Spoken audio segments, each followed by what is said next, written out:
Welcome to problem 3.39 on the bottom of page 135. In this particular case, we're asked to calculate the mean, variance, standard deviation, and then we're going to deal with something new related to the empirical rule, which you can find on page 134 and 135 of your textbook. Basically, that means finding the area underneath the curve. And so there's an empirical rule, which is related to the normal distribution, which if you've listened to the lecture, you are familiar with regards to the fact that if the data is normally distributed, that 68% of the data will be plus or minus 1 standard deviation from the mean. That if the data is normally distributed, 2 standard deviations will represent 95% of the area underneath the curve, and 3 is 99.7. It's actually 7.3, but that's if it's normally distributed. If it's not normally distributed, you can use Chebyshev's rule, which is something that just mentioned very briefly. We're not really going to spend a lot of time on it, on Chebyshev, if at all, in this particular course. So focus on the empirical rule, which we'll use much later in the course or we'll actually use many times later in the course for determining the areas. We'll use this with confidence intervals for the lower and upper limits. So reading the data, you've got the mean, the variance, and the standard deviation. I'm going to show you in the Excel video how to calculate that.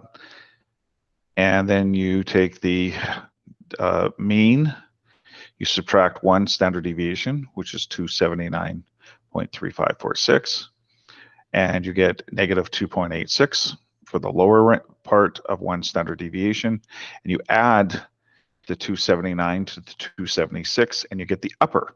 So what this represents is 68% of the data is between negative 2.86 and positive 555.4. And then the same thing, 2 standard deviations is negative 282 to positive 835. 3 standard deviations is negative 561 to positive 1114. And when you go to test this, if you want to see, looking at the numbers, you count them. You can do this in a various ways, but you look at it and you say, well, 45 out of 51 of the data points were within 1 standard deviation, the negative 2.86 to the 555.84. And so that's actually 88%. So it's even more than the 68.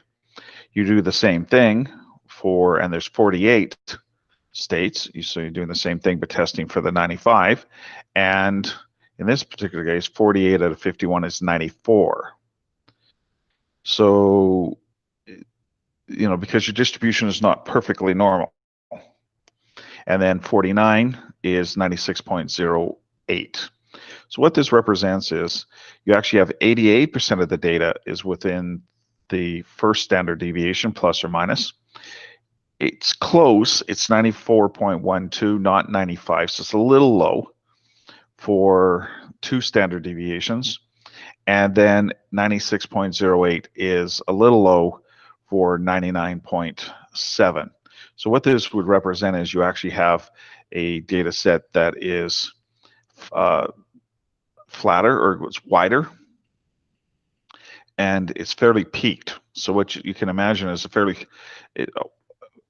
mountain or whatever that's wide at the base, and then it starts to go up, and once it starts to go up, it goes up very quickly.